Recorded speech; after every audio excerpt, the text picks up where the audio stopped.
on the occasion of 75th birthday of Honorable Prime Minister of India, Shri Narendra Modi ji, I would like to wish him the very best of the day, but also wish him that he lives till more than 100 and also continues to work and lead the country for next 1.5 to 2 decades, so that India becomes a developed country during his working life as a Prime Minister of India. Sir, from last 11 years after he became Prime Minister, what changes you have seen in stock market? The stock markets since 2014, when Mr. Modi took over, were in a way just waiting for a takeoff. In 2014, when he took over, the market capitalization of India was around 67 lakh crore rupees, and the number of investors investing through the National Stock Exchange were 1.67 lakh crore. Today, that number has increased and the market capitalization has become 450 lakh crore rupees, which is almost 7.5 times. And also, the number of investors has increased to almost 12 crore rupees, which itself is again 7.5, 8 times. So overall, the India has become more middle class during his tenure, and when you invest in stock markets, you already had some fixed deposits, you had some other wealth, including house and other things. That's how you would want to invest in the stock markets, and that's where it can be easily said that now India has become more middle class. Out of almost 12 crore investors, 3 crore are women and 9 crore are men. The number of youngsters also investing in the stock market has increased quite a lot. And in some ways, 9 crore households investing in Indian stock markets tell you that almost 24-25% of all households are now investing into businesses of other people. And that's a great leap of faith that has been generated during the term of Mr. Modi over last 11 years. Sir, just like GST slab decision, what do you expect in recent year? PM should take decision which will help market to grow more. In a way, GST rationalization over last few days has been one of the epochal events of our times.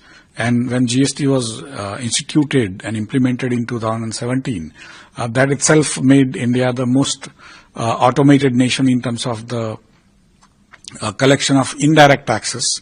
And now it's 8 years, and there were, of course, many slabs that were to be done because of the way the GST Council has been created even those days. And now, after 8 years, under his leadership, the number of slabs have come down to 5 and 18%, and most of the goods and services have been brought down to one of these two slabs. And that's actually also showing the government's confidence in India's growth going forward, which will also increase the collections of GST going forward, but has put in almost 45 to 50,000 crore rupees in the hands of common men, and that is going to allow people to buy newer goods, whether consumer or consumer durable or not, consumer non-durable. But it is possible that some of them will also save.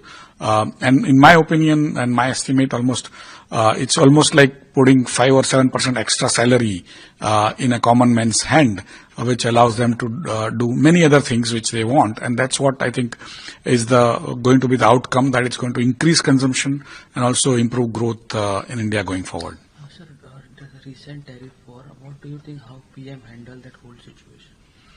In recent times, we have seen that the world is going through some turbulent times as far as the international relations and also especially commercial relations are concerned. United States has been ensuring that the unilateral framework is coming into place and place of multilateral framework. And somewhere on the line, every country has been affected. India also has been affected in some ways, and India has maintained its dignity despite being placed under higher tariff. And hopefully, under the leadership of Mr. Modi, we will be able to resolve our tariff issues, not only with US, but other countries like EU, China, Japan, and many large sort of trade groups or countries going forward. And recently, under leadership of Prime Minister Shri Modi, we have also signed a free trade agreement with the UK, and there are many other plans to sign free trade agreements as the multilateral framework of trade is now slowly receding, and the bilateral framework is going to come in, and India is now being considered one of the 4 pillars of international economy after US, EU, China, and now 4th pillar is considered as India.